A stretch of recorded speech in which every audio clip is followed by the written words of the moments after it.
Good evening, ladies and gentlemen out there in YouTube land. I am Deleted Scenes, and I would like to welcome you to the other side of midnight. Already in the chat, we have Netters Network. Last call, Troy Pacelli.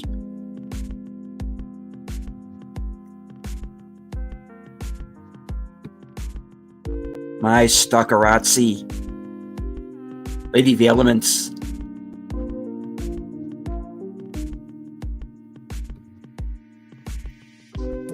Faithful Blue Wrench. And the Bird Woman of YouTube, Connie Clary.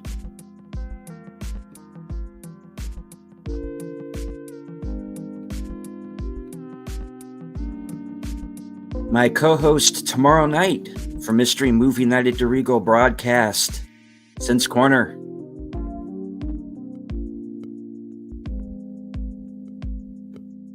Friend of multiple channels, Simon Smith. Good to see you, sir.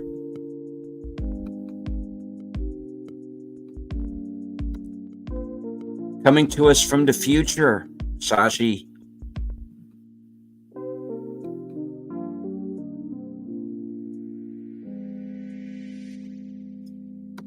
Shadow of the Raven in the house. Nevermore.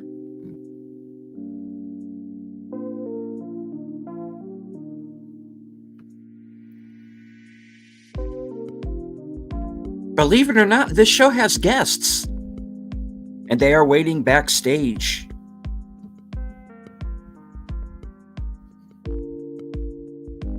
The reason I know you are all truly here, Sin's Corner.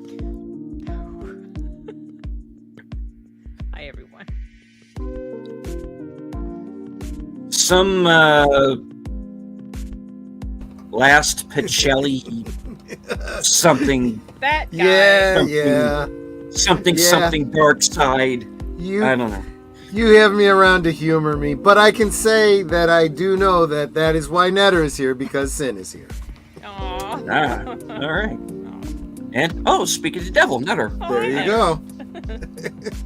Better the devil you know than the one you don't. Well, that's true. Hi, Sin. Hi, Netter. How you doing? Doing good. He's right, I am here for you. See? I wasn't lying. Aww. And hello to the Padawannabe. Hey. All right. Well, that's our show for no. That's the show Yeah, tonight. it's late. Time to turn in. We only got started 15 minutes late. Thank you. Lord. That's it. You've been a lovely audience. Guests, you've been great. Thank you all. See you tomorrow. Good night. Good luck.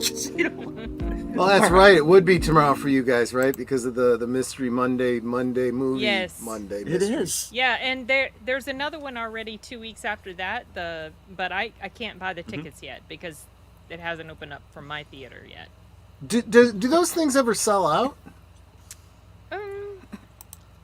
I've been in some where they're pretty full, but I don't know if I've been in one where it's completely sold out because you're taking a gamble. It's a mystery movie, and sometimes it's hit, sometimes it's miss, and so, there have been some where people walk out, like a lot of people walk out. Well, Deleted Scenes did for one. He did, yes. I did. Hi, Keto Simple. Yeah. How you doing? Hey, Dustin. Good to see you. Oh, that's his name. Okay, I guess It is. Yeah. Sorry. Keep it simple. Yeah. He's usually on the panel for Toxic Tuesday with 32 Flavors of Nick Weiser, and of course he has his own channel. So Yes, everybody, please head over there and throw him a sub. Especially if you're interested in keto. Indeed. I was going to ask you about the movies, if by mystery it was mystery as an unknown or mystery as it's a mystery type of thing. It's unknown, and that's the mystery of it. It's unknown. The only thing you know is the rating, and they lie about the runtime. So you can never. I stopped. I gave up early on when I realized the runtime was not matching what they said, because I was kind of, planning, okay, it's going to start at this time, it's going to end at this time because it's this long, and then it would end sooner than it was supposed to. And I think about 2 or 3 movies, I finally realized, yeah, okay, this is not, they're not being truthful with us. So it's kind of like cinema roulette. Yeah, pretty much. In fact, much. let me throw this up on the screen, because this was actually something that I wanted to get to anyway. This is the Facebook site for Regal Cinema, where people go on and try and guess what the movie is going to be based on the clue that they give you. They don't give you much of a clue. They don't really. The clue is that we can't tell you the title, but we can tell you we love you. Sounds so like maybe a romance? That was my thought. Now, there are a number of people in the comments section who are thinking that this is going to be One Love, the Bob Marley biopic. I almost feel like that's too big. I think that I think it's too big. It's too soon, because that's going to be coming out in another week anyway. So there's usually about 3 weeks or so. Yeah, at least between 2 to 3 sure. weeks. Yeah. Now, I know there are some people who are also saying that Lisa Frankenstein is a possibility. But again, that's also coming out in about a week. Right. So, yeah. Now, when you guys get to see it, is there any kind of an embargo on the review? Mm-mm. Oh, No. Okay. Well, that's cool. No, because it's open to the public, basically. The only time there's really an embargo is if a reviewer gets a screener or whatever, and then they're told there's this embargo. Gotcha. Like, there's things I have reviewed that I have an embargo on, whereas people across the pond, they've already seen it, and there's no embargo for them, so they can go ahead and put their reviews up.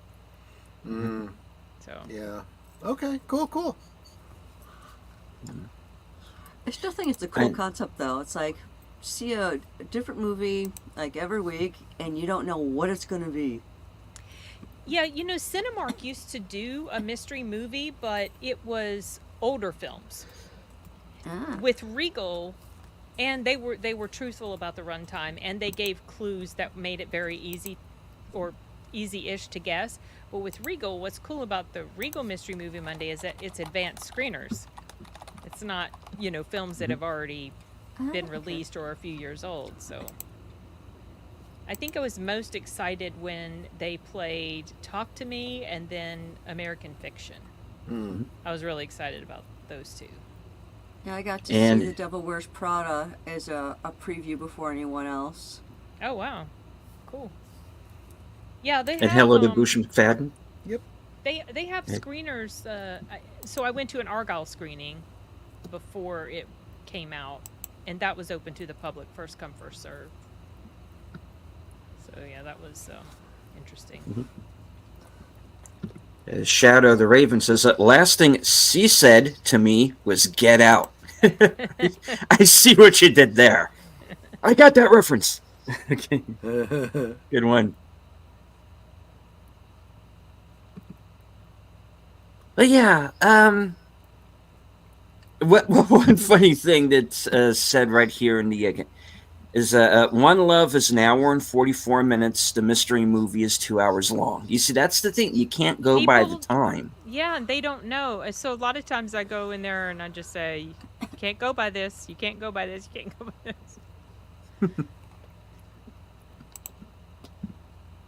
But yeah, folks, stay tuned.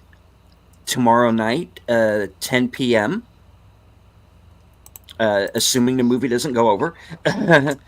And you will find out what the movie is, and you'll get Sin and Mine's opinion. Hopefully a good one. On whatever it may be. Hopefully a good one, yeah. The last movie we saw, which was Land of Bad, was very good. Kind of an old school action movie, kind of a throwback to the 80s, 90s. And the last couple before that, yeah, I was kind of the least said the better, probably. Yeah. Um, but yeah, we're hoping for a good one. All right. Moving on, we unfortunately got some sad news in the last few days, and folks, we lost a legend. We lost Carl Weathers this week. Surprising. Very surprising. I know from people backstage telling me that he had a number of appearances at conventions and other places set up for the next year. Right. It was very likely that he was going to be in the Mandalorian film. Yeah. Now the question is going to be, what's going to happen to that now? I mean, he's a fairly major character. He even directed some episodes. You know, you can't just disappear him. You know. Anyway, let's. Well, I mean, they sort of did it, you know, with Chadwick Boseman. They found a way to write that in. Yeah. Yeah, I remember him from. Oh yeah, okay. So back in the '80s, that's when I first noticed him. Yeah. I don't remember the movie I first noticed him in, because I'd seen him in different things. One thing that always comes to mind was Action Jackson. Yeah. Oh yeah. I think Sharon Stone was with him in that. Was it Sharon Stone? She was in that. Yeah. Yes. I don't remember anything about it. Just In the fact- title and him and her. In fact, Troy was bringing this up in the previous show on Geeky Geezers. Hold on, let me. And he said that he hadn't even seen a copy anywhere. Let me go to Cam's. I don't know if y'all can see me because it's kind of dark in here, but I do have the Action Jackson DVD from back in the It's day. been so long since I have seen that movie. Does it hold up, or is it terrible? Because I would think it holds up. Okay. I'm going to sit down and actually watch this. It's been a while since Okay. I've seen it myself. And the thing about it that was always odd is the poster always makes it look like Sharon Stone is the star because she's kind of bigger on the, on the cover than everybody. But yeah, I remember that being a pretty good one. This was a movie that me and my pals used to quote lines from to each other in school. Oh, so. that's funny. Yeah, that's a pretty good one because I was happy to see it because that was the first movie that I had seen him in where he was the lead, because I was used to him being supporting characters like in Rocky, Force 10 from Navarone, and Right, yeah, I forgot he was in some other ones, and of course. well, Predator was a little later on, I think, wasn't it? I'm trying to remember. It was in the late '80s, like '87. Or was it the same year? Yeah, I'm blind. that's been a lot. Anyway, that's been a while. It kind of blurs together for me.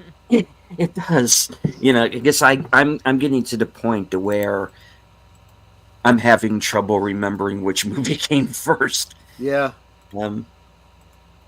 Yeah, '87. That's what I thought. Oh, right on. Action Jackson is I don't know about way that. better than Will Williams. I have to rewatch Action Jackson to tell you. I think they're both fine. I love Remo Williams. Yeah. Yeah, I think they're both good. They're different movies. Yeah. Just last year, I did a watch party of Remo Williams on my channel. Yeah. Such Good a stuff. fun movie. Indeed. What took him under? Well, we don't know yet. We know that he passed away in his sleep overnight, and Yeah. we If I I was don't want to speculate. if I was going to speculate, if I was going to like put money on it, I'd probably say a cardiac incident. But what would have brought it on? Because clearly he wasn't. I don't think there was any health concerns that he was aware of. It doesn't sound like he had it. Like you said, he was making plans and stuff, and you know, so it had to be sudden. But there's a number of reasons that I think it could have been a heart related thing, but we'll see. They may let us know soon. But sort of this from everything we've been reading, this was a complete blind side, at least to friends. So this, I don't know what to say. I'm floored by it. I did. The man was 76 years old. He was in better shape than I am. Right. Simon. Sorry, I got distracted. Oh, how about that? Simon has a wicked sense of humor. That arm wrestling meme is going to be bittersweet for now. Yeah, it is. It is. Yeah, if he had a year of work lined up, that sounds very sudden. Yeah, I mean, there have been some things besides cardiac that have taken people in their sleep, like Flojo. I think it was something like some sort of cerebral something that happened, or a seizure. Oh, sure. Yeah, there's a number of things. I'm just thinking through, that healthy. was the first thing I thought, though, was heart attack. Yeah. Like I said, when you don't know, if you're a gambling kind of person, that's what I was thinking. I don't know. The older I get, the younger 70s seems to be to me. Like 76 is like, what? That's so young. Yeah, and unfortunately, the next stage you start to go through is thinking about your own mortality and going, well. Oh well, now I gotta. That's for sure. That's been a thing with me for quite a while. Aneurysm's the first thing I think of when someone passes into sleep. A possibility, certainly. Thought the universe could tell us he may have elongated his life due to being in great shape. Unfortunately, all of us might not reach 90. True. No. I don't expect to, but if I do, great. Because in my family, it seems to be the further on in generations you get, the younger, the shorter amount of time we seem to last. My grandfather was 96 when he passed in August of 2018. And that's a good run. Wow. It is a good run, but he outlived two of his kids. He outlived 2 wives. And I know that was something that bothered him in the end, because the idea is that you don't. Child. Yeah. No, you don't. So I know how that is. And just in case you missed it, might want to say hi to Latino Slant. Honey. Well, is he here? Yeah, he was at 11:27. I don't know if he's still I here. didn't even see him comment. I didn't see that either. Yep, 11:27 between Bush McFadden and Keto Simple. Oh, hi, Paulie. Dang it. Sorry. I totally didn't even notice that, because sometimes they just pop up. They pop by too quickly. In fairness, if you guys are looking on your own YouTubes, because I'm in StreamYard. I know. Yeah. He probably thinks I was totally blowing him off, and I totally wasn't. Yeah. So in StreamYard, you could see people from where Yeah. else your simulcast. So right now, both Deleted Scenes and Sin are carrying it. Oh, I do. Yes. There you go. Oh, I'm sorry.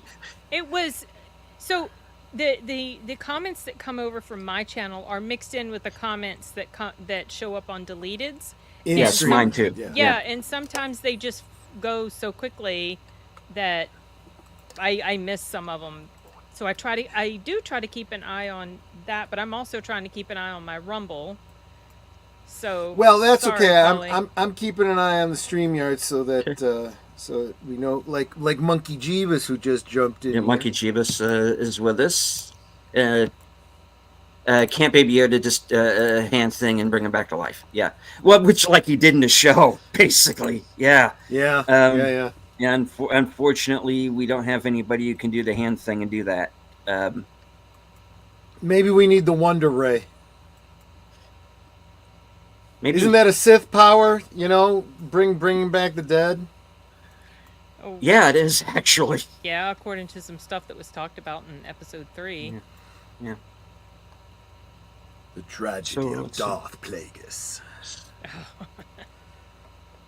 Still a relatively new thing. Being in great shape and still looking healthy, we already have shown we live longer than expected. 100-year-olds will become commonplace. Well, I hope so.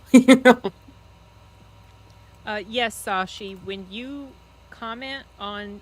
because this is technically deleted stream, but StreamYard has now... They now made it to where if the host allows it, a guest can stream to their own platforms, up to 2 platforms. So when I'm on this show with him, just like when I'm going to be on the show tomorrow, I'll stream to my own platforms, but I'm in the StreamYard studio with him, so sometimes I miss the comments that come through from my channel. And Paulie, if you're still here, if you want to jump in, let me know in the chat, and I'll send you the link. Is he still in Vegas? I assume. He That's why I wasn't expecting to see him. Yeah, I don't think I've ever seen him on any of my streams, so I don't remember anyway. So that was a little surprise. All right. Let's see. That jumped on me. The host can also comment once and then transfer to all chat sometimes. Yeah.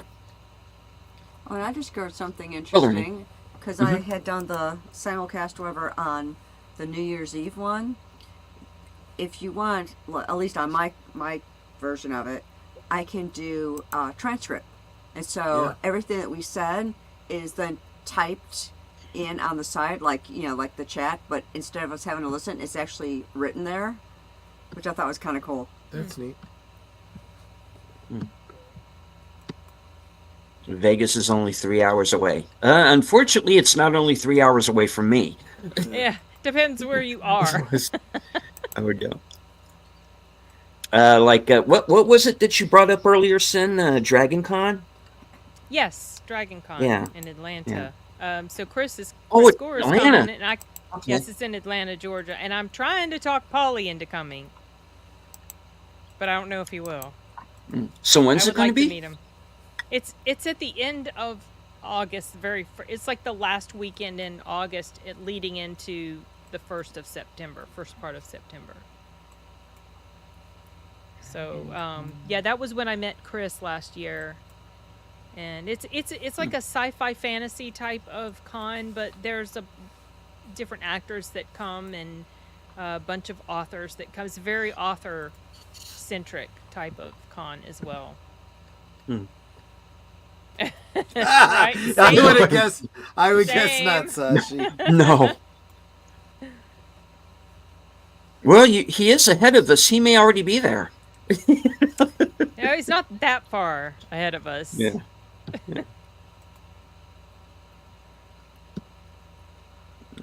Grogu will enter the world between worlds. Deadpool, the entire Star Wars timeline to save Greef Karga. You know what else? Mace lives. Yeah. Mace Windu. Yeah, I mean, I Honestly, that's the only way they could ruin Star Wars more than they have already, and that's with time travel. yeah, best to just leave it alone. I think. All right. Yeah. Yeah, I mean, you were saying it earlier, Troy. We're losing the greats, and we don't have anybody really to replace Yeah. I the was, greats. and even, and, it was a joke, but it's not really a joke. I had just posted before we went live on Twitter a picture of a GIF of Perry the Platypus looking all nervous, and I said, "Me, whenever I see that a celebrity is trending on Twitter, did they die or say something really dumbass to make me lose respect for them?" Hmm. And it's true. The older ones are dying, and the younger ones are morons. And either they don't have the talent, or they don't have the professionalism to not say stupid stuff to alienate half their audience. Yeah, I mean, it's like in the old days they had handlers, there were buffers. They Right. knew There what to was. say to the press and what not to say.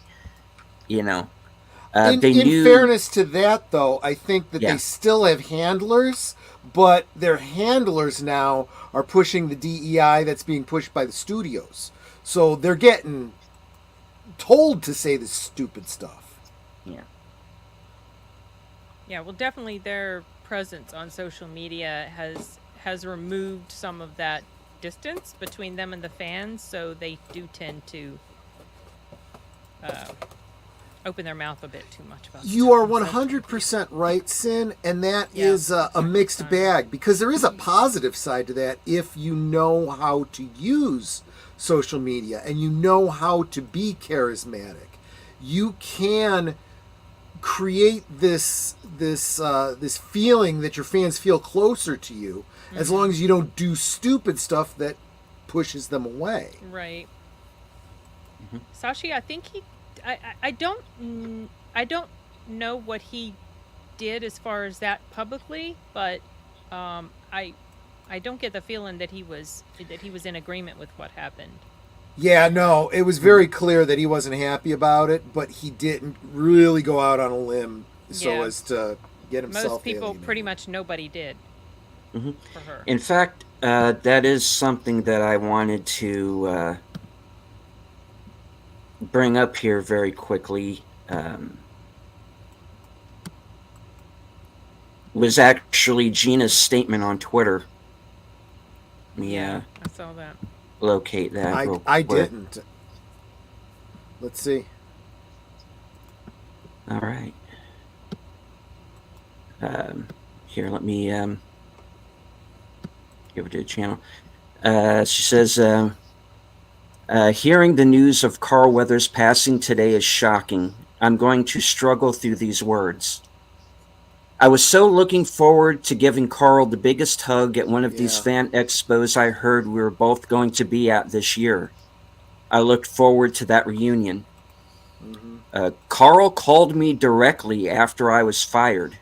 I wasn't in an emotional state where I could pick up the phone because of how upset I was, but we did end up speaking later on.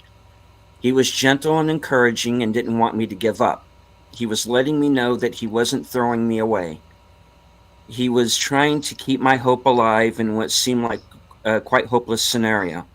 He showed me he cared. That's who he was. Wow. I bonded with him very closely on Mando season 1 and 2. John Favreau felt he would be a good mentor for me because we shared the athlete turned actor bond. Yeah. So John had him direct my first episode in season 2 of Mando. I believe we gotten to Rangers of the New Republic, Carl would have directed me in much more. John was right. You were a great fit. Yeah. Carl was a mentor to me on set. He would put both of his arms on my shoulders, look at me directly in the eyes to calm my spirit. He had a wonderful perspective of telling a story that could only come through his experience and wisdom that he shared with me to help me make me shine. I cherished those moments. I adored making him laugh. I always wanted to figure out how to make him smile, where the corner of his mouth would start to crack, and I knew I had him. Then out came his bellowing laugh. His laugh I can hear clearly now, his laugh that I will miss dearly. His big booming voice echoed throughout the stage, and you just knew this is what a movie star truly is. He obviously signed on screen, but man did he light it with such passion in that director's chair. I'm going to miss my friend and mentor and that mischievous little sparkle in his eye. He was one of the greats and quite a groundbreaker. I am flooded by all of the precious memories we had together. My condolences to his family and loved ones. He was a great man. Rest in peace, my dear friend. As he would say, be peace, my friend. Be peace. Wow. Yeah.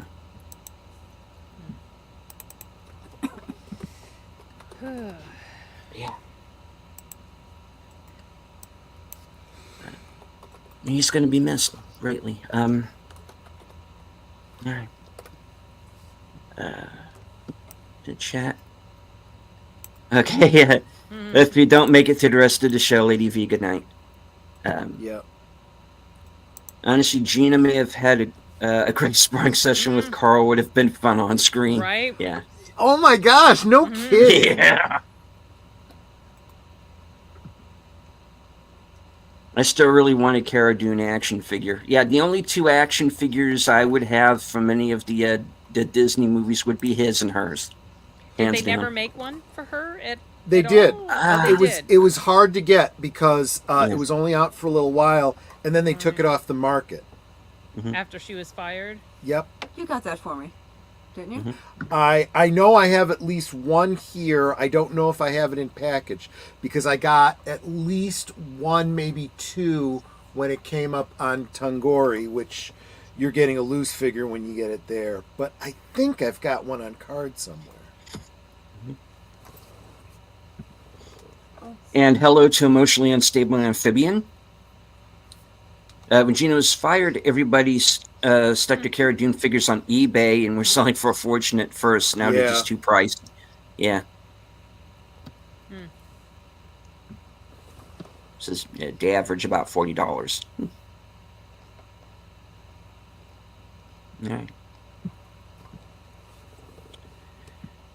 All right. Well, It's a we're going to depressing move. way to open the stream. I know. Stream.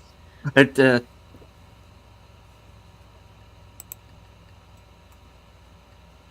yeah.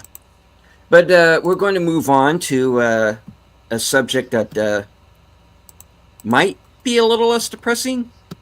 We'll see. Maybe. We'll see. And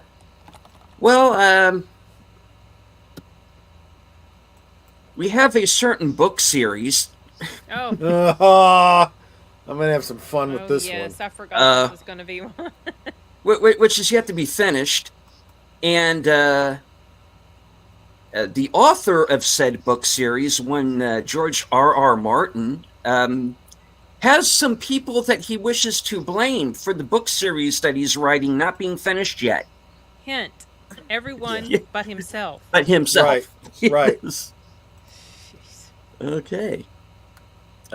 George R.R. Martin says, anti-fans rule social media and dance on the graves of movies that flop. It used to be fun talking about our favorite films. Well, it's still fun talking about our favorite films. It's just you haven't made any of our favorite films just yet, you know? Exactly. And when it comes to books, you know, I don't think anyone has had anything negative to say about his books. What we have negativity to say is about the books he hasn't written. Right, because he had. Well, I think I don't know if it's so much that they were angry at the ending. I think, well, for me anyway, and a lot of people that I've talked to, they're angry at the journey that took the characters from where they were to the ending, because it was done so horribly. It was botched so terribly. But that is not what George Martin wrote. They didn't even follow his notes. Oh, I thought that they did. I thought he'd given them an outline and they followed it. they may have hit some of the broad points, but they changed some things. They definitely didn't fill in the blanks. I mean, I said this to Boomer at the time. I said, I feel like they took his notes, and notes are usually like in an outline form, Right. just bullet points. Yeah. I think they filmed the bullet points, and they didn't film the dialogue and story in between. Yeah, it was terrible. It But- was like that show went from one of the absolute best shows I've ever seen on TV to the bottom of the barrel. I was so angry. I'm still angry about it. Yeah. So instead of getting on the fans, maybe you should get on what's his name? Those two dingleberries that Yeah, decided they those wanted to guys. do Star Wars. Benioff and Weiss. Yeah. Yep. Yeah, Benioff and Weiss. Ugh. So again, Star Wars Yeah. takes down a whole other franchise. And hello to Playing Down Under. All right. Yeah, Let me it's see. and when I saw this, I'm like, here's another. You expect this from younger people. You don't expect it from a peer age type of person. Because we grew up learning to take responsibility for ourselves and not blame other people for your own shortcomings. Maybe if he'd put down the sandwich and pick up a pen, he might get the book done. He's had so many years. I have no desire to actually listen to or read. the At next this book point, he I'd comes have to out with. reread all the books, which I would if I knew there was an ending coming. Yeah. And that's why I feel like the fans of Game of Thrones, especially the fans of the books who are around long before the show, Yeah. I feel like these people have been hoodwinked. Because Yeah. you're going to get. Here's what happened. Okay, they're working off of his notes. Yeah. So he has now seen what the reaction to that ending was, regardless of how much of that ending was his or not. Now he's like, shit, what do I do now? Because he has to go back and replot. He did this whole setup. Now you don't have an ending because people have seen the ending and they don't like it. You know what? I still don't have any compassion for him because he made this deal with HBO. Mhm. He should have had it written. He shouldn't have been handing over notes. He should have been saying, "This goes to press," contemporaneously with what you're putting out, or the week before the first episode comes out on HBO, it releases in bookstores. That's how they should have done it. But he didn't get off his fat ass, get it written, and now it's too late because somebody else did it and did it badly. Because to be honest with you, most of the plot points, I could see a connective tissue there. It just wasn't there. The whole story about Daenerys, actually, that would have been a good... It made sense. But they didn't do the stuff that would have led to that. Right. No. Yes, exactly. It Did- felt like it was on fast forward, and it was just ridiculous because It's there were like, all did those, I blink and miss, a whole Yeah. season here? And then people, would write articles and saying, "Oh well, but wait, there were all these clues." Yeah, I know there were clues, but still, she was a fairly stable Yeah. person up until she completely lost it, and it just was. Too, I mean, and when you're exactly, talking... Simon, it was unearned. It was Yes. When you talk about a character... Well, I don't think there's any spoilers here now. I think everybody knows how Game of Thrones ended. She follows basically in her father's footsteps. She goes a little mad, and she becomes the villain, And the idea of the hero becoming the villain is brilliant storytelling. It's what Darth Vader was, but I think an even better example, and I can't believe I'm using this as my example, Lex Luthor in Smallville. You get, well, I'm not going to say 10 seasons because he wasn't in it for the last couple seasons, but you got 7 to 8 good seasons watching him go from a very likable character to the villain. And you're on that ride and you're going, okay, I see how this happened. They didn't do that with her. You see foreshadowing, and then suddenly she's evil. It's like, what the heck? Mm-hmm. Yeah. Oh. And don't get me started on the whole Jon Snow thing and the knight, whatever he was called. The knight. Oh. The Night King. Was, the Night King, and all this lead up with Jon Snow and this showdown he's probably going to have with the Night King, and then Arya comes in. What? Yeah. What? Mm-hmm. That also was not earned. That was not earned at all. And by then, I didn't like Arya anyway. And really that's another one where it could have worked if you'd laid the groundwork. Look, you're trying to put up the roof when you haven't put down the walls and the cornerstone. Mm. Yeah. And hello to Hey. Not this not time net. the net. Okay. Playing Down Under, I don't know why my volume is low. I do have this microphone very close to my mouth. Yeah, It might just be because I'm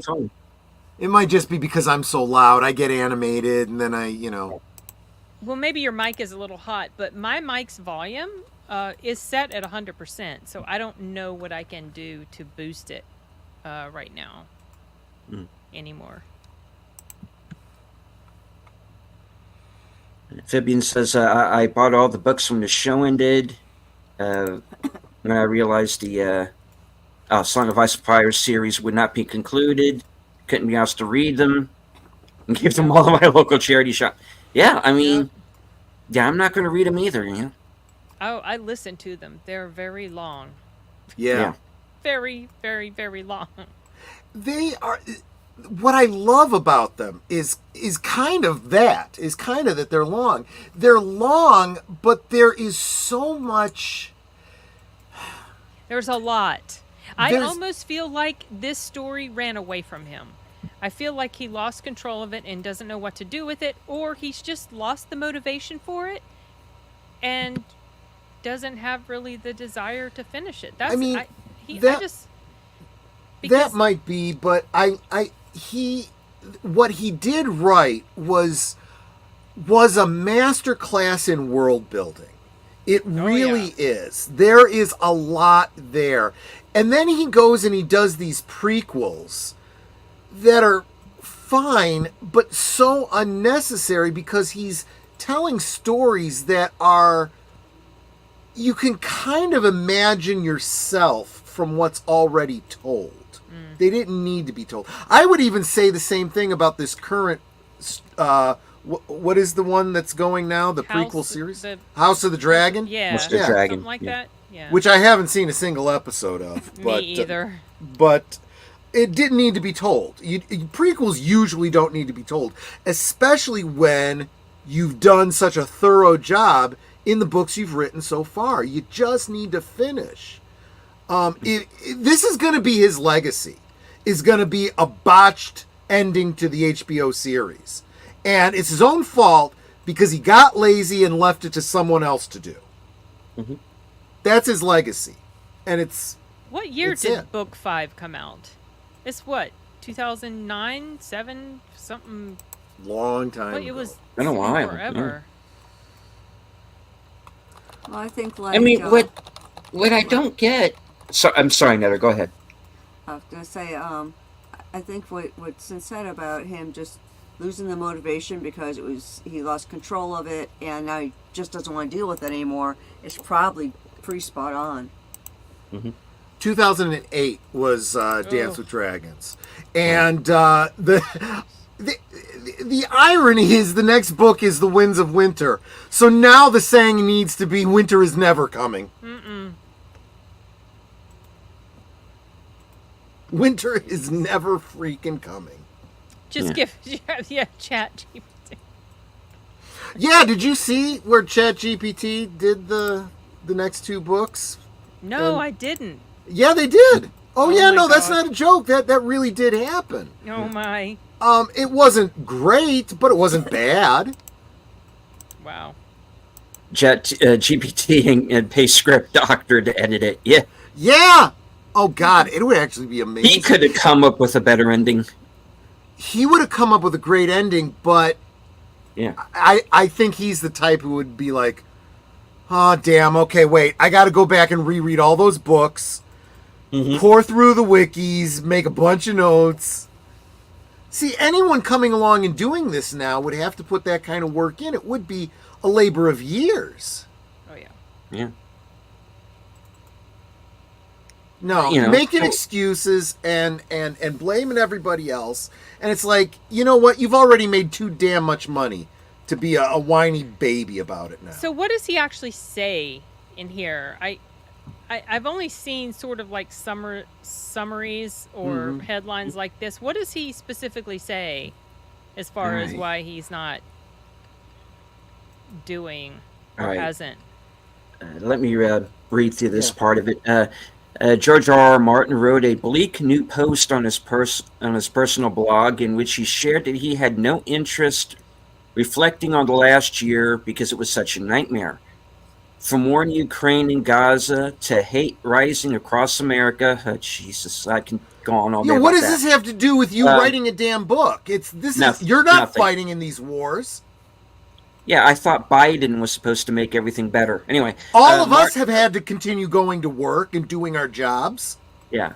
Okay. Martin wrote that it's ugly to experience the news and even talk about it with people since, quote, the era of rational discourse seems to have ended. Oh, and you're helping it a great deal by blaming the fans here, genius. Okay. All right. He goes on, I found that I had no appetite for living through any of that again. 2023 was a nightmare of a year for the world and the nation and for me and mine, both professionally and personally. I'm very glad that it is over. Martin added that he tried to take solace where I can in chocolate thrones, if nowhere else, in books. Okay, well, maybe the chocolate's the problem. In films Yeah. and television, like I'm one to talk there, right? That's my one remaining vice, people. And Dude, films, you and I together would not equal one R.R. Martin. He's a big boy. Yeah. I've actually lost a lot of weight. Thank you. In films and television shows, though, even their toxicity is growing. It used to be fun talking about our favorite books and films and having spirited debates with fans who saw things different. But somehow in this age of social media, it is no longer enough to say, I did not like book X or film Y, and here's why. Now social media is ruled by anti-fans who would rather talk about the stuff they hate than the stuff they love, and delight in dancing on the graves of anyone whose film has flopped. Is also sad.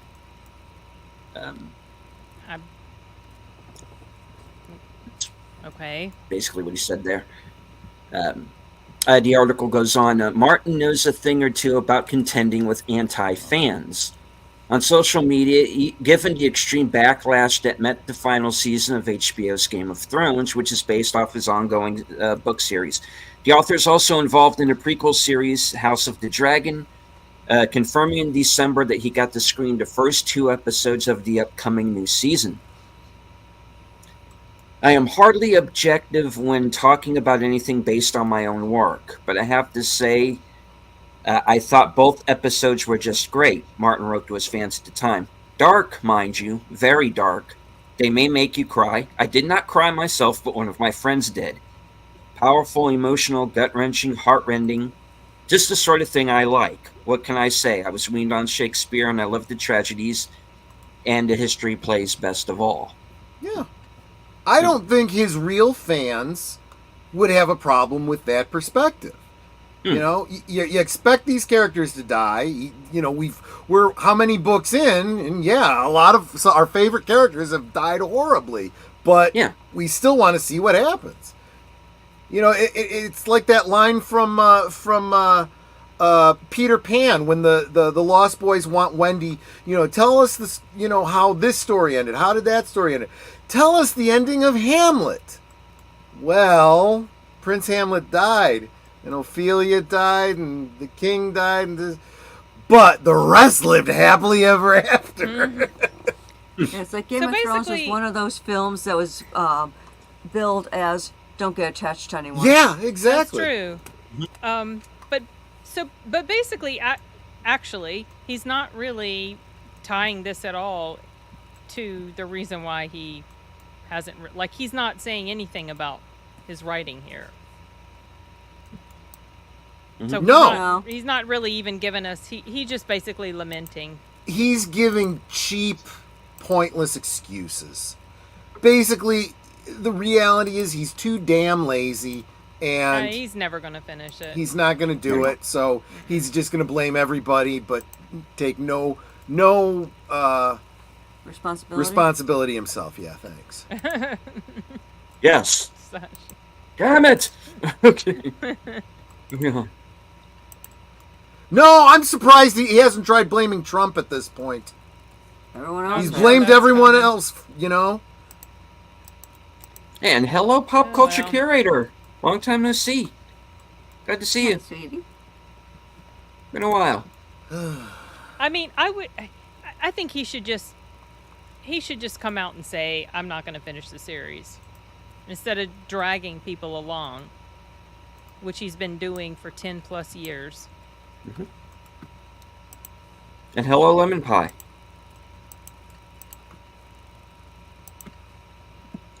Quite the turnout tonight.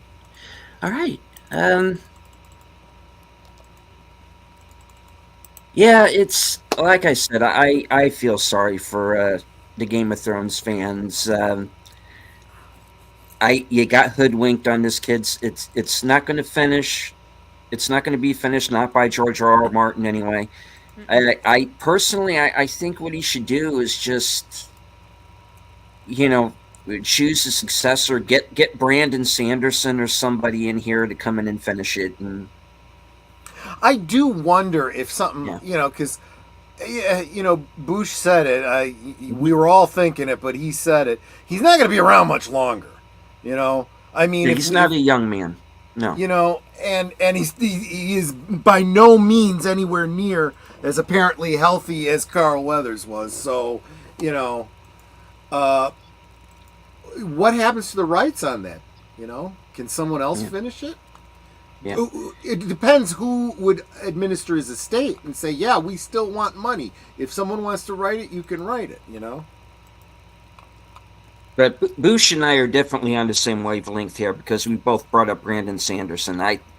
He seems to me to be the best choice. It's in his wheelhouse. But would he do it? I don't like. It's like you said, Troy. You have all of this material that you have to go back and research, like reading all of the books, and it's monumental task. I think that in 20, 30, 40 years, there's going to be people that take the books we've gotten so far, be looking at the notes he sent to HBO, looking at those series, and just speculating what he would have done, the way Tolkien fans do with, all of his notes, Mm-hmm. the way what's his name? Frank Herbert fans do with Dune,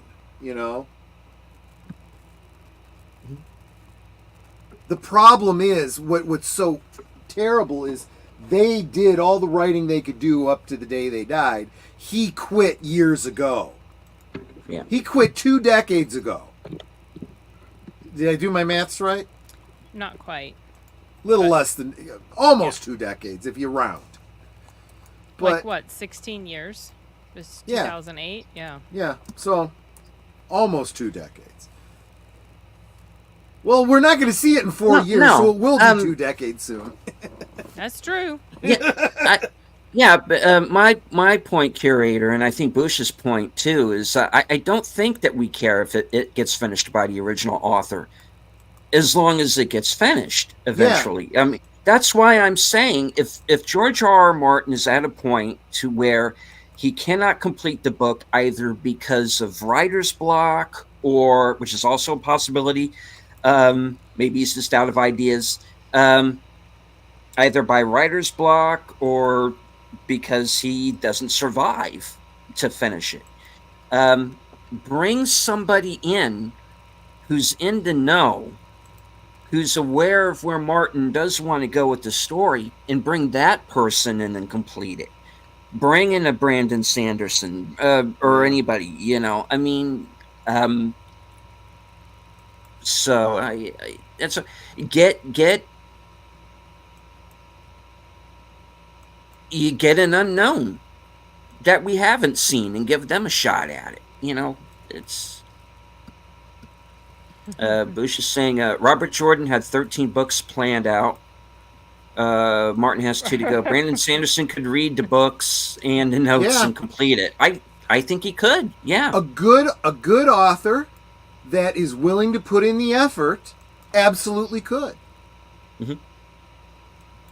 And much more quickly. And it sounds like Martin is a good author, but has no interest in putting in the effort. Mm-mm. Yeah. Let's get a woman of color to finish it. Yeah. But I mean, you know, as for Martin, as for his skill as a writer, the man is a good writer. Yeah. He is. I'm not complaining about, you know, content. None of us are. I mean, what's at the back of this? Everybody wants to see the story get finished. Why does everybody want to see the story get finished? Because they're invested in it. Yeah. That's my issue. My issue is not, you know, the level of the content. My issue personally is, dude, you just got to get back on the, you know, get back in front of the typewriter and just get it done. If you can't, pick somebody who can that you feel is the best man for the job. That's all. I mean, and just going off on this rant. Maybe that's true too, you know. And honestly, I can't agree with all of what Monkey Jeeves says. Bad ending scares the hell out of him. I agree with. He wants to ride out the rest of his life in fame. That ship has sailed. Not only has he pissed off most of his fans, but any fans that were left, he's pissing off now. He's not going to have any. He's going to be hated when he dies at this point. Maybe he got sucked into the discoverability that is Twitter. Yeah. Yeah. Twitter is. Yeah. Again, I mean, Elon Musk is doing his best to clean up Twitter, but you know, Rome wasn't built in a day. He needs to quit reading and typing on Twitter and just start typing his damn book. Get off social media. Yeah. And if that's the case, Shadow, like I said, just, you know, find someone to replace him. Just say, hey, you know, I've reached the end of my rope. I'm going to retire, and then just pick a successor and have that person complete the books. If Elon Musk is an idiot, why does he have so much more money than the rest of us? Yes, he's doing something right. He's not that big an idiot. Yeah, exactly. You may not agree with some things that he does, but you cannot besmirch his success. You know, dating Amber Heard, mistake. Big mistake. But a mistake he can afford. and literally, he also seems to be and this is where I have a lot of respect for Elon Musk. He recognizes his mistakes, and he can change his mind, and he has. He's not still pining for Amber Heard, that's for sure. No. He recently did this thing where he sold all of his homes. I think there are like 6 or 7 of them, and is living in a very small apartment with very few belongings because he's like, I don't want to, have to deal with, possessions. And there was a photo that showed like his kitchen and living room. It's kind of like a studio apartment almost. Well, more like a 1-bedroom probably, but it's like it's very small, and he has very little in it. He's just like, I don't want to deal with it. So he got rid of everything, sold all his possessions. So,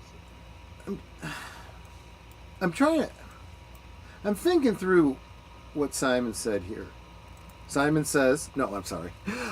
Game of Thrones was never going to be a happy ending. Sure, I agree. No. So maybe he's just gone meta. After all, no one is happy.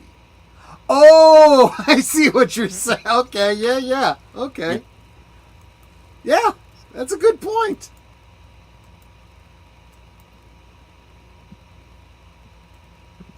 He doesn't want to retire. He just wants to keep taking money for new projects. Well, finished one project first and then move on to the other. He's just using that as diversion. Yeah. Elon is not an idiot. Well, Bush, you and Simon can discuss Can that. hash it out in the chat. Yeah, you can hash that out in the chat. That really wasn't one of the topics we wanted to get into tonight. No. Looking up, saying, my precious. Yeah. My precious. Oh my gosh. I've subbed to all of you guys. A friend of sin is a friend of mine. Well, I appreciate that playing down under. Thank you. Right? Though she's good people, isn't she? She Oh is. jeez. Well, look, We love sin. Stop. you're nice No. to us. That in and of Yes. itself means a lot. You guys are too kind.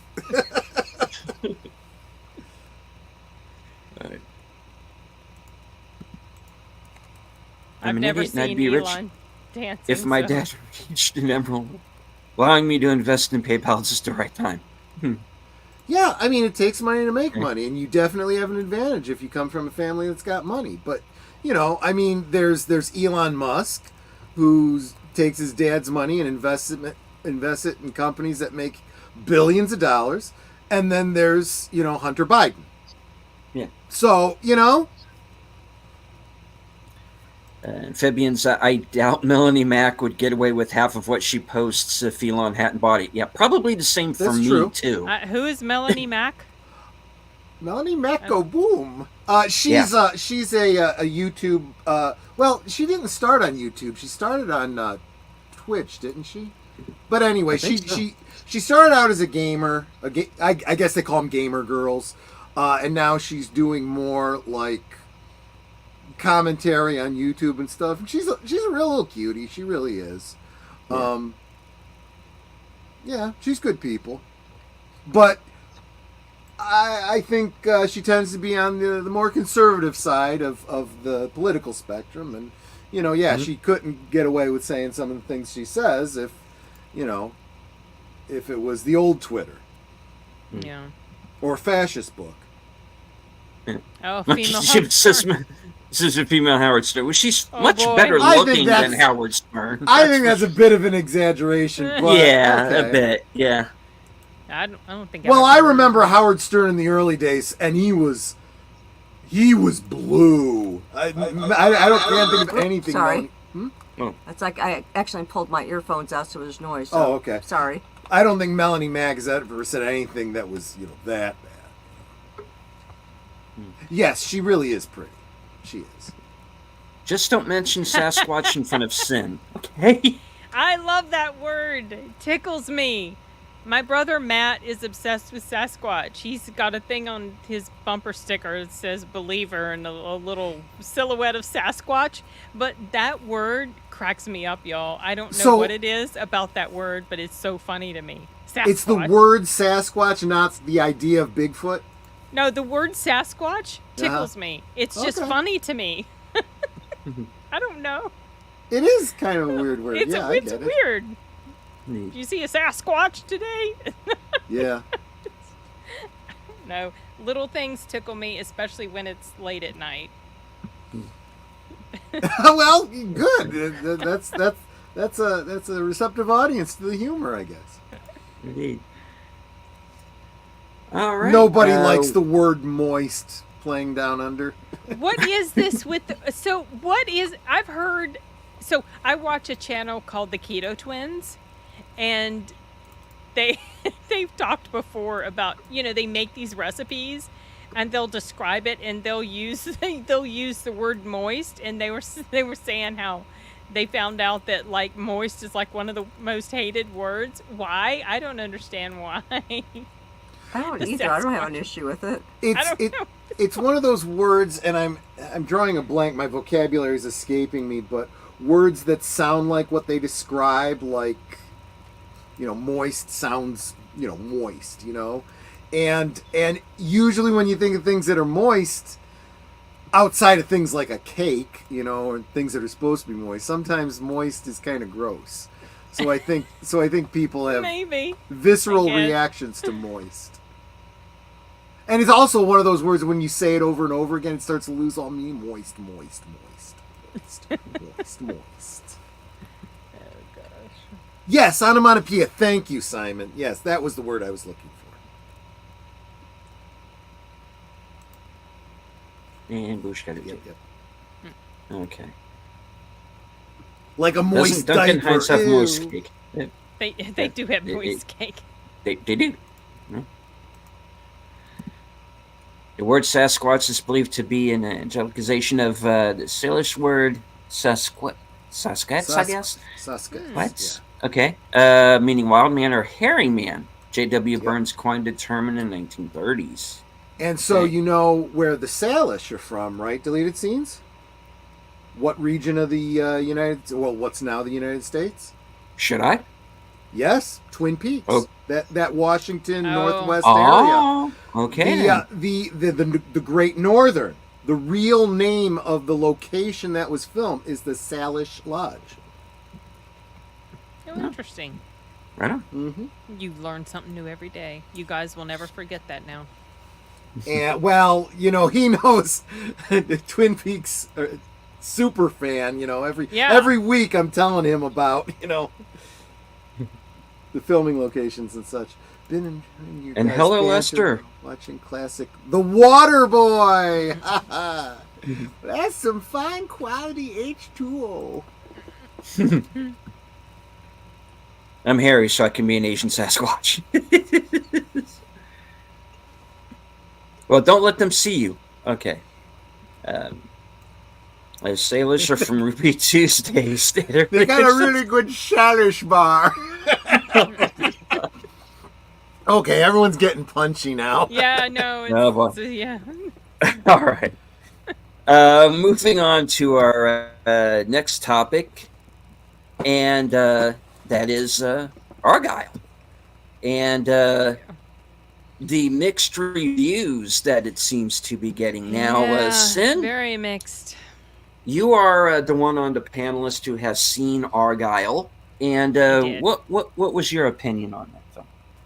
So, I actually enjoyed it, though there were parts of it that I mentioned in my review that got way over the top silly to me, and those parts I did not like.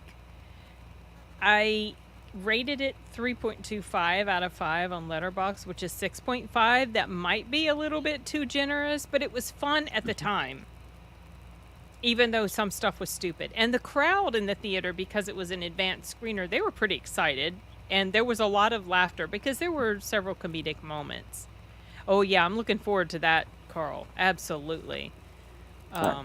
Yeah, I'm not going to watch the trailer because I don't want to be influenced. But I don't know. Chris was saying on his live stream the other day that fans felt deceived because so in the poster here, Argyle is featured prominently. Well, that's because it's Henry Cavill, okay? But fans have a perception, I guess, if you haven't seen the trailer and they look at this and they think he's one like the main character, and he's absolutely not. I never got that perception because I did see the trailer and I knew that his character is a fictional character that the writer has written, and so he's only going to be shown at certain moments, and it's not like he's going to hop from the fictional world into real life and do this. Like, it wasn't like that. And so I didn't have that expectation. So maybe that's why it didn't bother me as much. I don't know. It was fun. It's not the best movie ever for sure. There are some scenes, y'all, that's just like, nah, I can't. I can't with this.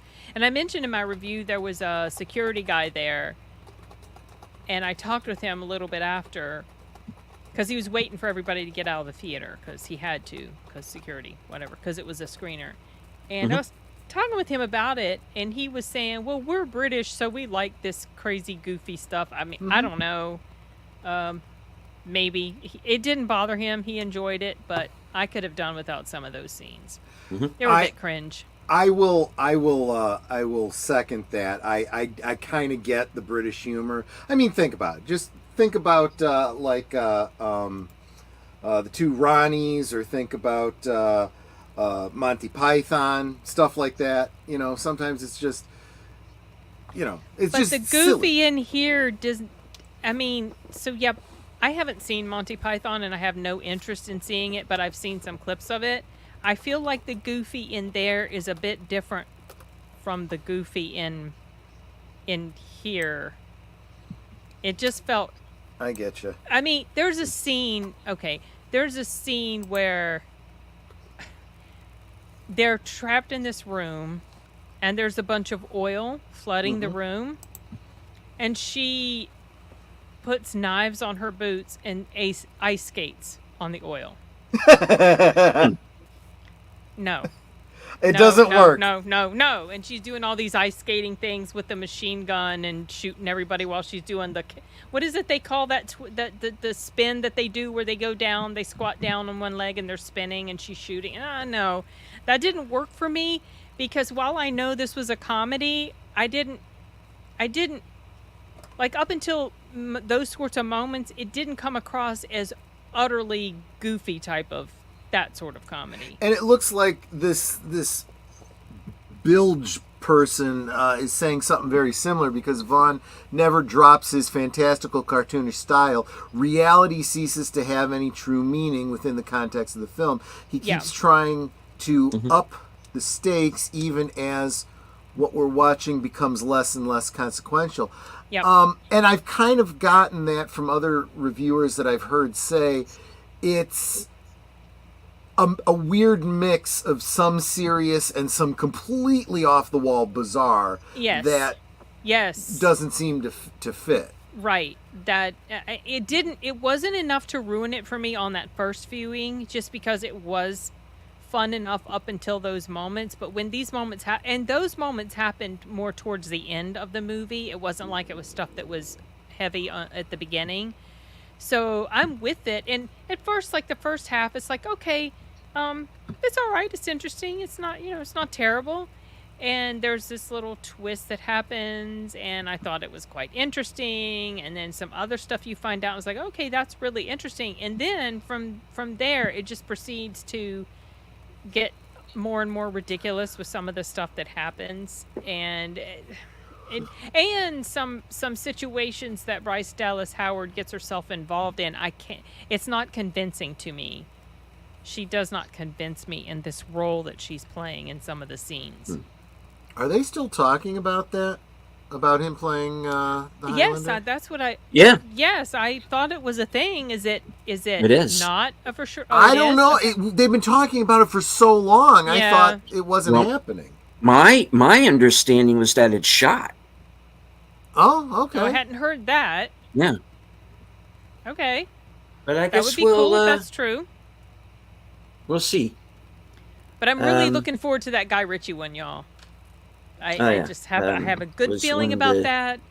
I had a good feeling about Operation Fortune, though, and that was a disappointment. But we'll see.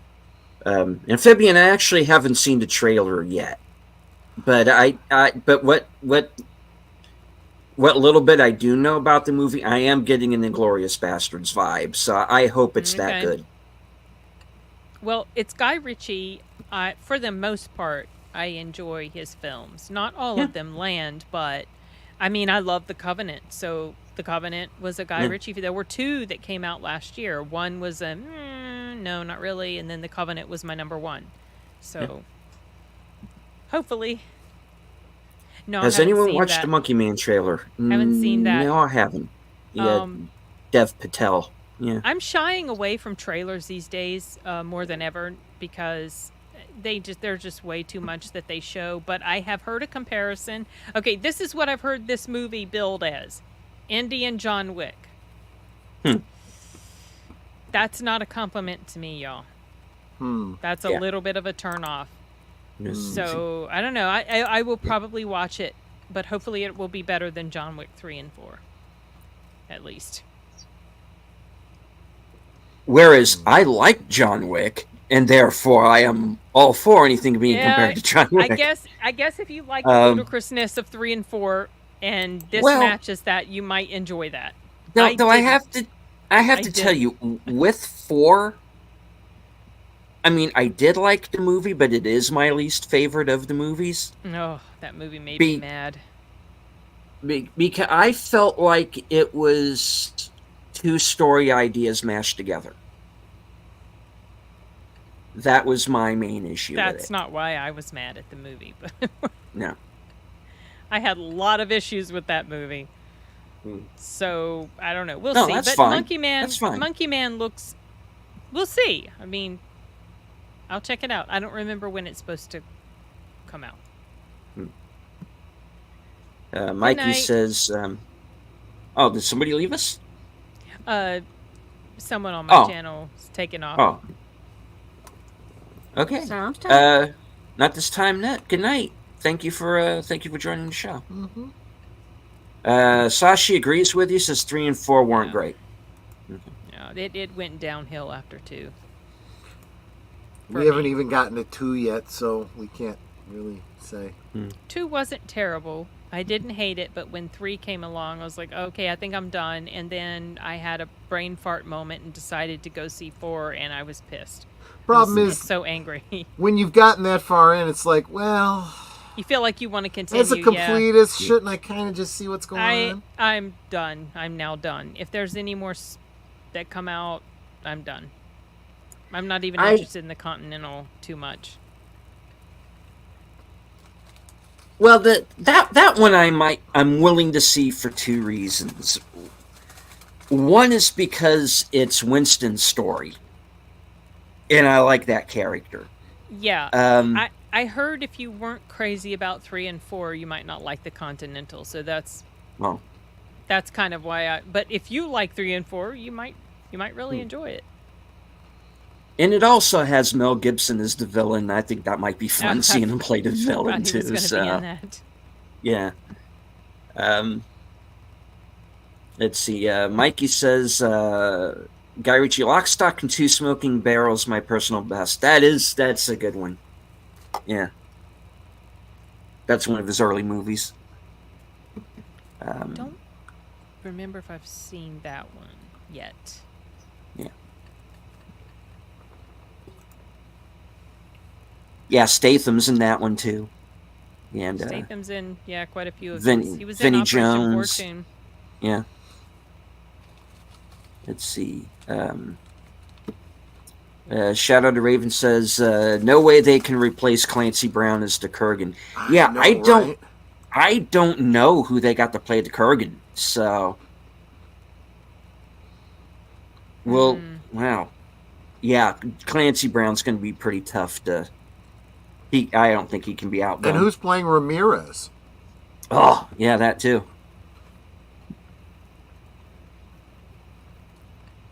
All right. That's an example where if they chose somebody who is Latin, I could totally get behind. That is one possible interpretation for Ramirez that I could totally dig. AK-47. Yes. Wait. Oh. Rose. It was Rose McGowan. Yeah, it was Rose McGowan. Yeah, it wasn't Michelle Rodriguez. Right. Yeah. That's why I was confused a little bit. Yeah. She wears it on her leg, doesn't she? Yeah, her leg. Yeah. It is her leg. It's her prosthetic. Because she, yeah. I thought that was brilliant. And then when she uses it to launch herself, it's just... That didn't feel as ridiculous as some of these scenes in Argyle, though. I don't know. That one didn't bother me as much.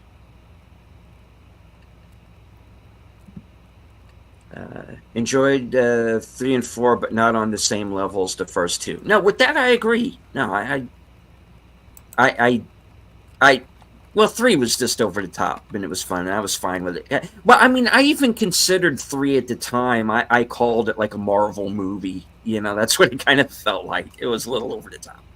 Yeah, well, when you kill someone with a library book, that's pretty over the top. That's just too much. Yeah. I'm trying to get to everybody, Mikey. Thank you. Rodriguez did that when they confused the ground hound. Right.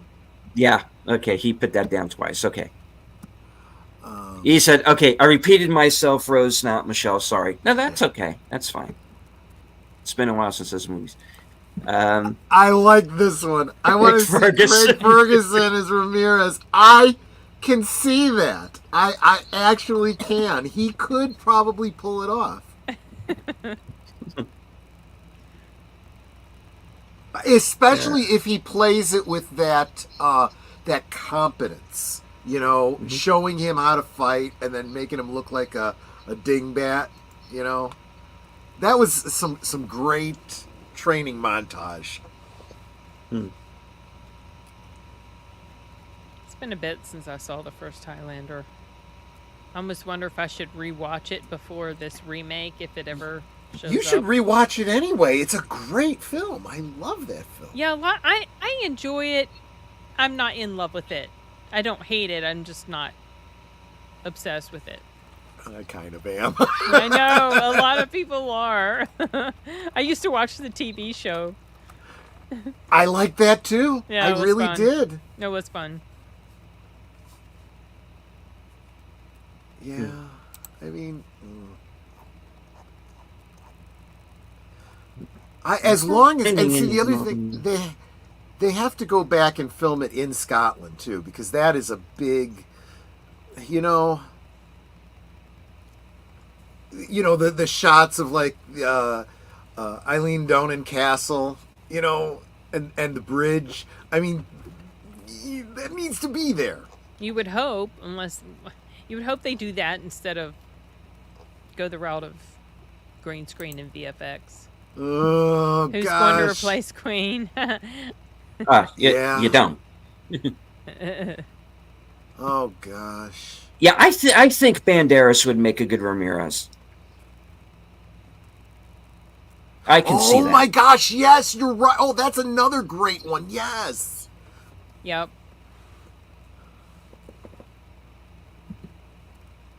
Sin, I'm guessing you never saw Endgame. Which Endgame? Highlander Endgame. Highlander 2000. I think I have seen all of them, but I don't remember really anything about Endgame. Most of them, except for I remember portions of the first one. Endgame did a great job of tying up Connor's story. Okay.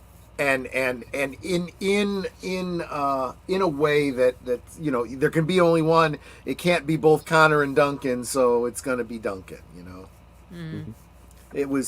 I thought it was really, really well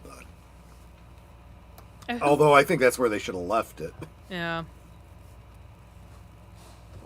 Yeah, it's been a long time.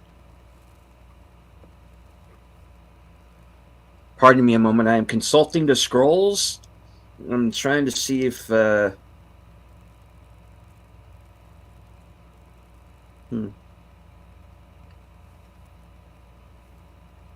of right now, IMDb is only listing Henry Cavill, but not any of the rest of the cast. So...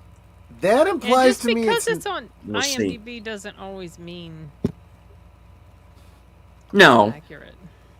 No, but my own page isn't accurate, because they I have an IMDb page, by the way. And Wow. Yeah, I heard you saying that, I do. but I didn't catch the rest because I was working at the time. Yeah. What was that about? Well, I backed a couple movies. I backed In Search of Tomorrow and I backed Chris Rupert's movie Transient, so I'm down as an associate producer for that movie. Oh, okay. And they actually had me down as uh, being a lighting technician on the VMAs like 3 years ago or something, and I go, nope, wasn't me. Oh, I'm Is pretty there- sure I would have remembered that. Do you think that it's because there's another Stephen Otten or something like that? That's Apparently, yeah. okay. So, okay. bully for that guy. You know, congrats. Wow. Yeah. Hey, that Right. means after Island of the Stars comes out, we can have an Maybe, yeah. Yeah. Because we'll be associate producers on that. That's right. Because we bought our way in. Yeah. Well, that's what a producer does. That's what I mean. We bought our way Yeah. in. Shatter says Highlander sequels don't exist as far as I'm concerned. Yeah. I don't blame you. There is no Highlander 2, as Sevens Yeah. Rock fan would say. You skip over. Yeah. Well, as Connor himself seems to say at the beginning of 3. Uh-huh. In the days after the death of my friend Ramirez. Oh, okay. So all that stuff in between didn't happen. Okay, I'm with you. Yeah. Highlander Endgame was the best of all the Highlander Oh, films. okay. Okay. I don't know if I'd say it was better than the first Highlander, but it, especially if you've seen all the other ones, it does elevate everything that came before it, I think. No, I was Simon. kind of in tears by the end. No. Do not give them any ideas. Put a chicken in I still need to see that episode. I want to watch that at some I point. need to see that too. No, Sasha. Highlander No multiverse. No, I tell ya, no, this is a thing. No. Oh. My chat is turning on us. Oh no. Well, they know which All buttons right. to press. Going back to Argyle, because we did kind of go off on a little bit of a Highlander tangent. Yeah, we did. That's fine. But yeah, be on the lookout for Highlander. I'm definitely looking forward to it. I hope it's good. I hope they cast it well. I think Cavill's a good choice. Yeah. I liked a lot of what he was saying when he got cast. I mean, he's even researching like the history of Scotland. You know, it's he's. I mean, like if- Cavill. I do too, He's one of yeah. us. He's a fanboy. I like him. Exactly. That's what he is. Mhm. If he's really into the material, he throws himself into it wholeheartedly. Mhm. Like what he did with The Witcher. It's just unfortunate that they threw away that opportunity. Yeah. Because of dumb writing. I haven't even finished the third season. I don't know anything about The Witcher. I haven't seen the show, never played the games. But I respect the hell out of him for walking away and saying, you know what? Yep. No, I'm done. You know, I wish... See, this is why sometimes I do kind of hold it against the actors. Because it's like, you see what's happening. Have some integrity. Walk away from it. And he did. And instead of being smart, Netflix is like, oh, we're the new Geralt is going to be Liam Hemsworth. What? Yeah. No, that's not gonna. I just don't see that Mhm. working.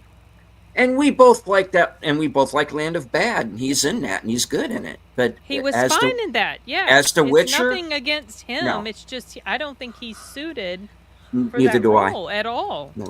No. And Uh, if they've really started filming, all this money that Netflix is throwing at stuff like this, I wish they'd be a little bit smarter about some of the projects that they get involved in. Yeah. Because they lose a lot of money on the big fails, and then the customers end up having to cover the cost of that. And they've gone up and up and up. Well, Monkey Jeebus, it's not so much that is he as big a star as we think. Well, that's the thing. No, he's not, because he keeps ending up in these movies that don't do as well as they should, He's a victim of the modern or entertainment he's industry. yeah, Yeah. he is somebody who should be a James Bond. He should be a movie Yeah. star on the level of Tom Cruise, but it's not happening because present day Hollywood, their politics just they don't want it. They're not. He's not what they're looking for.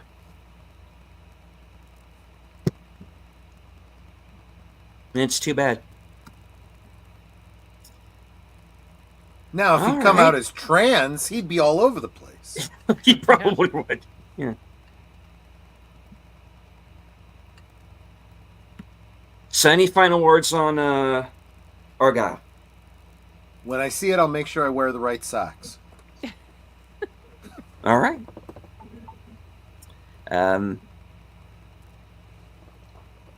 And if I see it, I might. I don't know. I'm not into as much of a rush to see it as I originally was. But if I get to it, I will review it, and I'll give everybody my honest opinion.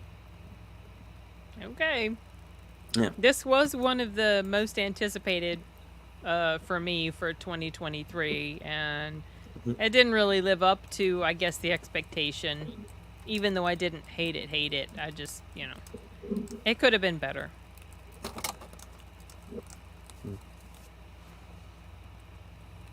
All right.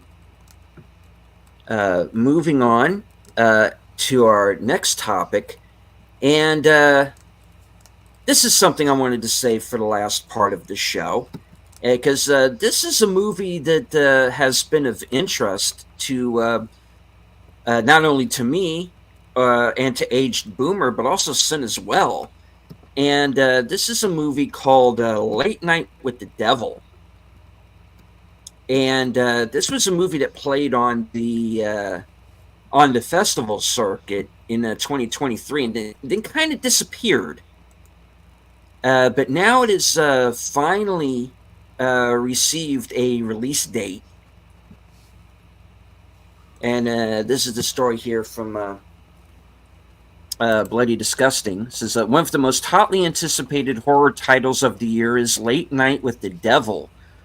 With David Dastmalchian from Dune and the Suicide Squad, starring as the host of a late-night talk show that descends into a nightmare.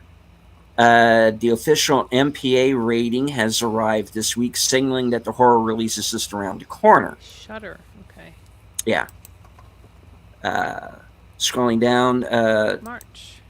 Yeah. IFC Films and Shudder will release Late Night with the Devil theatrically March 22nd before it heads to Shudder exclusively April 19th, 2024, which was something we had been discussing with that sounded like that this was a movie that would be right up Shudder's alley. Oh yeah. And yeah. and we were right. Shudder is getting this film. Simon. So yeah, this is one we've been looking forward to for a while. So I'm glad to finally see it gets due.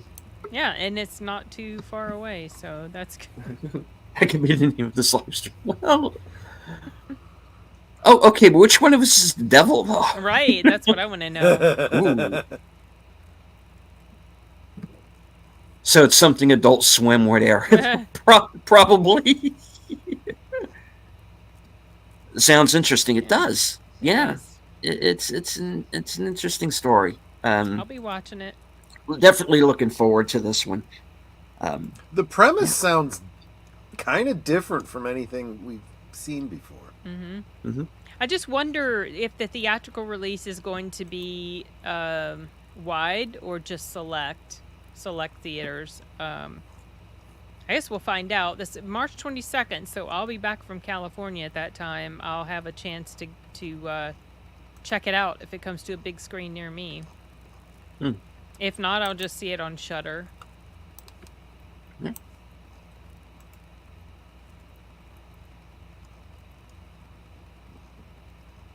All right.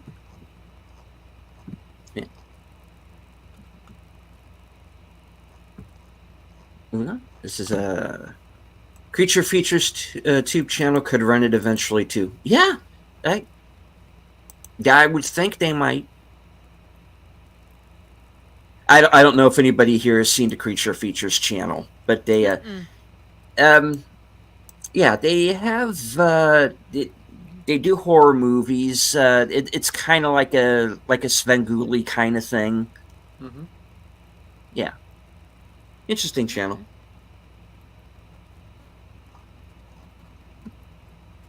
All right. Now here's something that I saved for the very ending of the show, and this was something that I thought was this is kind of a funny one here, folks. And let me share screen here real quick.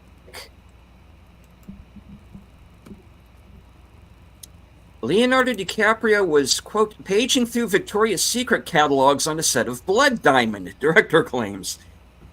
Okay. All right. The director, Edward Zwick, has apparently written a book about his experiences in Hollywood, and there's a blurb about Leonardo DiCaprio while on the set of Blood Diamond. Nothing untoward, just funny.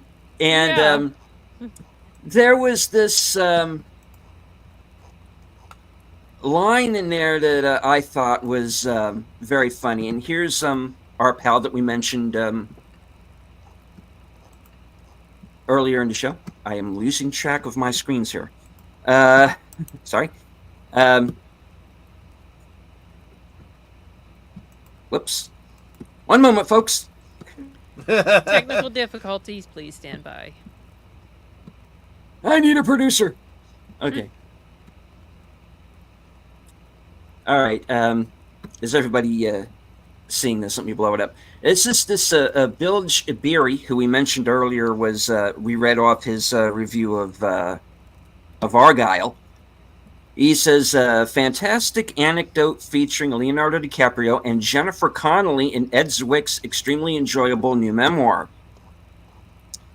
Says there's only one instance of even the mildest misbehavior that I can think of when it comes to these three terrific actors. And it's more of a testament to their camaraderie than anything else. It seems Leo was currently between gorgeous girlfriends. One morning I walked into the makeup trailer, as I often did, to discuss the day's work with him.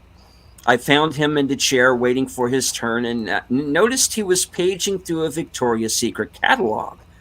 What are you doing? I asked. Jenny was in the chair beside him. Without even looking over, she said, shopping. Shopping for the next chick. Yeah. That's funny. And yeah, I thought that was funny. So Leo was looking for potential dates to take on. Yeah. Hey, I mean, dude, they're there. You know? And they're single. And if they're interested, hey. The other possibility is it's a Victoria's Secrets catalog. Maybe he was shopping for what the catalog's actually for, as a gift for the next girl. Maybe.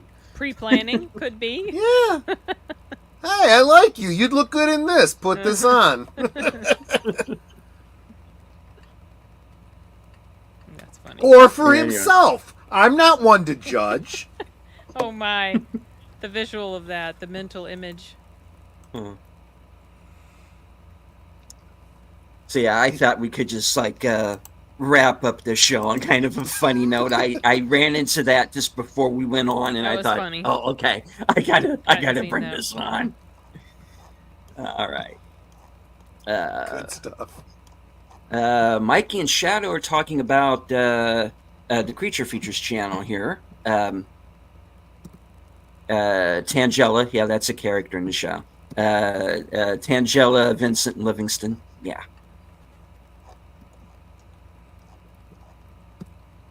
Careful, Troy. Netter's listening. Yes. Okay. Leonardo DiCaprio had to return all the stuff he was gifted by the Wolf of Wall Street producers, ordered to by the U.S. Justice Department, if I'm not mistaken. Okay. I wonder what that's about. Yeah, I'm not sure why. No. Leonardo wants someone to draw him like when the rich girl. Oh no, we have devolved. We have finally reached a point in the show where everything goes to pot. Anyway, Right. I thought that's where we started. I know. I was gonna say. It feels like it's maybe been there already for a bit. Oh, come on. No, I'm teasing. I'm teasing. It wasn't that bad. It's Come just on. because it's so late, and by the time we start, I am starting to get a little sleepy just because I don't stay up as late as I used to. No Oh, one me said it either, was to be bad honest. that we go to pot. That's yeah, not okay, actually a bad okay. thing. Okay. All right. It's time down. We've all I think the your internet's gotten tired. Yeah, yeah. categories. Yeah, it has. Okay, go one time around the horn here. Okay. Hope it will hold up. Yeah. Who's first? Mm. You. Oh, me? Sure. Why not? Well, I have a hard time understanding him because he's roboting. So Yeah, he is. He's roboting. Maybe not now. Boing. Oh my gosh, he Boing. still is. Boing, Wow. doing, ding. Wow. I'm sorry, it's funny. Okay, I'll tell you what. Right. So next thing up is Tuesday. Netter and Deleted Scenes and myself with Aged Boomer going to be watching the next episode of Twin Peaks at Sparkwood and 21 live right here on. Well, I can't say right here because this is a split screen. So on Deleted's channel, 7:30 Central, 8:30 Eastern on Tuesday for a deep dive on Twin Peaks. And then, of course, Friday, you can always find me at the end of the bar, Last Call, where this week we will be visiting one of my favorite David Mamet plays, the movie of it anyway, Glengarry Glen Ross. I've That heard was of Glenn that. Fittich. Mm-hmm. That You've movie probably came up. seen the very famous Coffee is for Closers scene with Alec Baldwin. Don't remember, but I think that movie came up in a live stream discussion I had on my channel for whatever year we were covering Mm-hmm. at the time. Yep. Uh, Kind of looking forward to Aged Boomer's comments on it. Well, for me, let's see, Thursday will be Thursday Things on my channel. I just dropped the link to my channel so that y'all can head over that way Thursday. Yeah. Or, hey, if you want to pop over in a little while after the stream is over and drop me a sub, that would be awesome too. Right. And my guest I guess it is now going into the new week. So my guest this week will be Jedi Bill. Yeah. You can also find me every other Saturday. Let's see, we just did my channel this past Saturday, so this upcoming Saturday will be on Big Al Presents channel, and then back to my channel. So every other week it's me, and we do different movie rewatches, and we'd love to have you. We have a Cosme link available, so you don't have to own your own copy, and it's always a lot of fun. So I hope y'all join us. Sin. Oh, yes. Tomorrow, I'm doing a live stream with you after the Regal Mystery Movie Monday. And I have just a really short, like an actual little short movie review for the film Arctic, which I recently saw with Mads Mikkelsen in it. And I'm still working on my Dragon Con recap video that's many months in the making. And I have a review for The Tourist season 2, but that can't go up until the end of February. So in the meantime, I don't have any other reviews coming up until I watch something and decide I want to do a review for it. All right. Okay, can everybody hear me okay now, or am I still Yes. roboting? Yes. Yeah, You you sound do good it now. Okay. now. Okay. I adjusted nothing, so I don't know what happened there. All right. All right. Well, tomorrow night, I will be joining Sin, as he said, for Mystery Movie Night at the Regal. That'll be at 10 p.m. Eastern, 9 p.m. Central. And then Tuesday, Troy and Netter will be joining me along with Aged Boomer for Live from Sparkwood and 21, where we are going to be watching episode 6 of season 2 of Twin Peaks entitled Demons, which is the first episode where we get to see David Lynch as Gordon Cole. Yep. So, which is why he is in the thumbnail.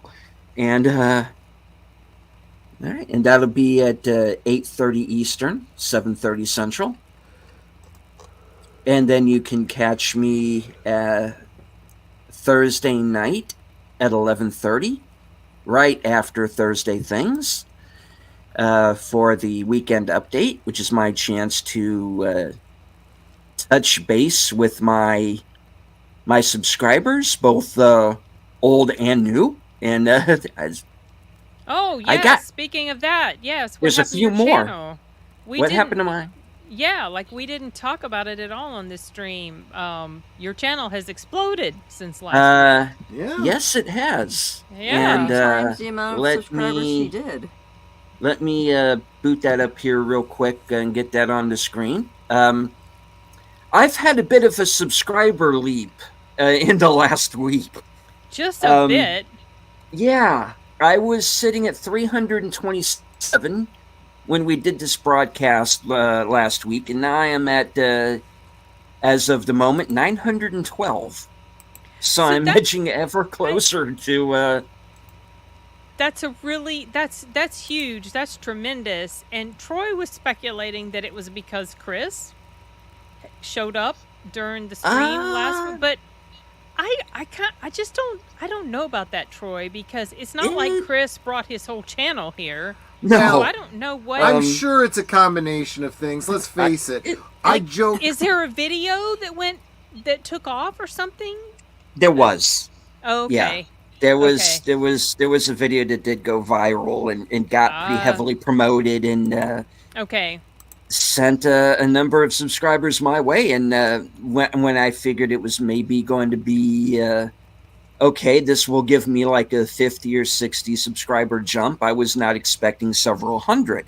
That's the thing. It So, catches you off guard. What was the video, if you don't mind sharing? I did a simulcast with Jedi Bill where we watched the old Western, the Oxbow incident. Wow. Okay. And That's so interesting. we also watched a Roy Rogers movie called Song of Arizona. And those are both public domain movies, so we could actually put them up on the screen as we Oh. were Oh, Okay. that helps. Yeah. commenting. So, yeah, that did help. And we're hoping to do more of that here this year. And not just on that program either. We've got some irons in the fire. But, yeah. It's clearly because of deleted hanging around with sin. Well, I'm pretty sure that helped too. I mean, That is what I was you gonna know, say. Yeah. There's a number of things going for you. You got a lot of great friends with a lot of great content that bring eyes to you. You are such a hard worker. You're on so many streams, not only of your own Yeah. but others. So look, I there is something still to be said for hard work, you know, and work in the networking, so to speak. Yeah, you're busy all the time. You are everywhere. I don't know how you have the energy. Yeah, exactly. He falls asleep in the middle of the stream. No, that's actually true. I did that last night, in fact. In the Oh, middle of dear. Bill's karaoke stream, I just Oh, passed my. right out. Oh, And gosh. I had to leave the show for a little while and kind of collect myself and come back and finish it. But yeah, which does happen. I mean, anybody who says they haven't fallen asleep in the middle of the stream, you are either lying or it just hasn't happened yet. It hasn't But it happened does yet. happen. Yeah. Definitely for me, it hasn't happened. I don't know. I don't feel like it will, to be honest. That doesn't. The last time I fell asleep, like just in the middle of doing something, literally fell asleep, was right after I'd had my daughter, and I hadn't slept all night. and I was eating cereal, and I fell asleep while I was eating cereal and spilled the milk all over me. Oh. So, Oh, yeah. gosh. Wow. But that was a combination of a bunch of things that made that happen. I honestly guess. don't think that will happen to me while I'm live streaming. Hard work never worked for me. Maybe I'm doing it wrong. You are doing it wrong. I think. Thank you and good night. As my dad would say, get a real job, you hippie, and cut your hair. Yeah, because he was like that. But anyway. All right. Well, it's been a hell of a week. It was a great show. I know it did things a little bit differently this week. We actually settled on some topics. I hope this format worked for everybody. And who knows? Because I might do it again. And if it didn't work, then I will go back to the drawing board and Figure be something else sad that out. you didn't like the show. Aw. I'm sorry. Listen, you just got to test the waters. I'm okay.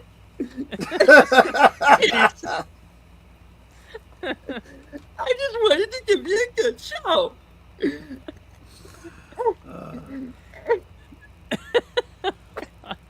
Everybody hit the like button. Now.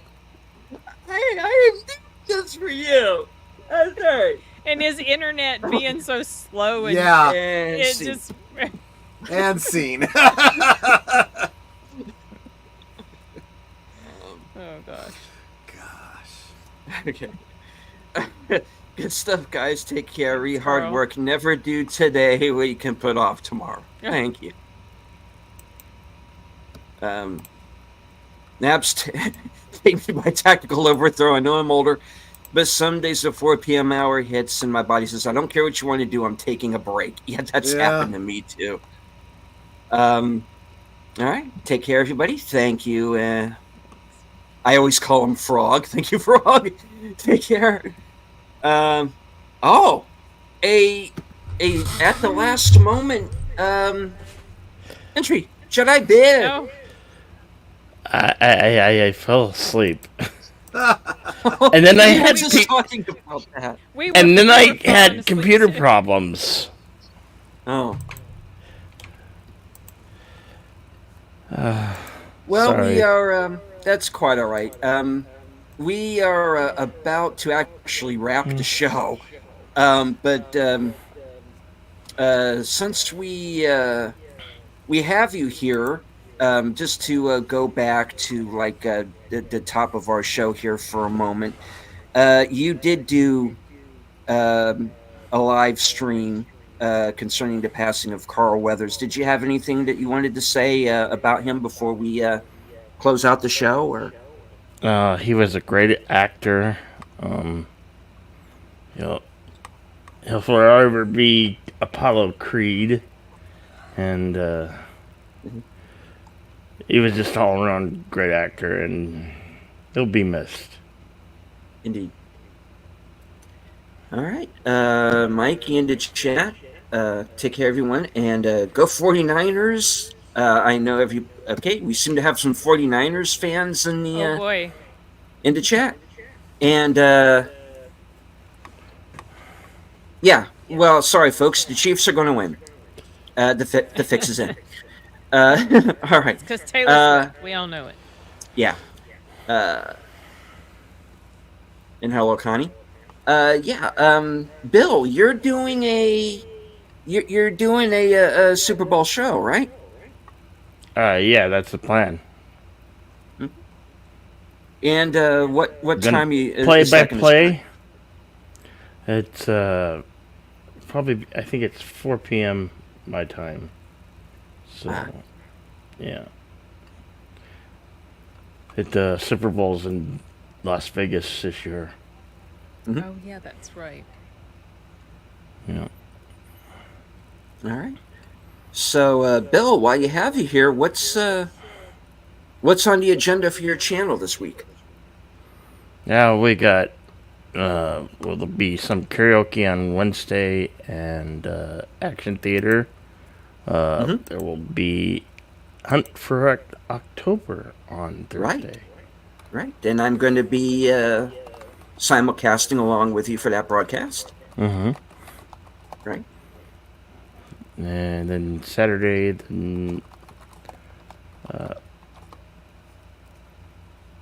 after hours karaoke show, and then Western Cinema Sunday again. And then right from there, gonna do play by play. Not sure, but there will be Western Cinema might have to be early, or I'm pretty sure we can get it done and over with before the big game starts. Mm-hmm. Yeah. Definitely. And stay tuned for a movie in time. So it's kind of like going to be like a mystery movie because we don't know what we're going to do yet. But Yeah. Yeah. All right. Mom's wife's crazy antics over there to Swifties. It's going to be it's going to be crazy for sure. And then, of course, we're going to have all of the commercials and trailers and stuff in between. So, yeah. Game starts after 6:30 next Sunday. Yeah. All righty. Eastern Standard. Yeah. Yep. All right. All righty. Well, folks, we are going to wrap up the show. I want to thank everyone who joined us in the chat. Lady V Elements, Connie Cleary, Sashi, Simon Smith, Shadow of the Raven, The Padawannabe, Keto Simple, Bush McFadden, Latino Slant, Monkey Jeebus, Emotionally Unstable Amphibian, Playing Down Under, Not This Time Net, Pop Culture Curator, Lemon Pie, and Mikey Sue's 4. Alrighty.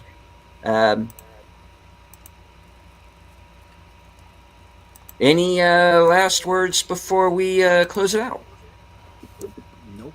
I got nothing. All right. Bill? Be excellent to each other and party on. Netter? Well, I can say what I always say if you don't mind. Please. First, make sure that you're subbed to everyone on the panel and everyone in the chat. And if you think you're subbed, please go back and double check that you're still subbed because YouTube likes to take those away.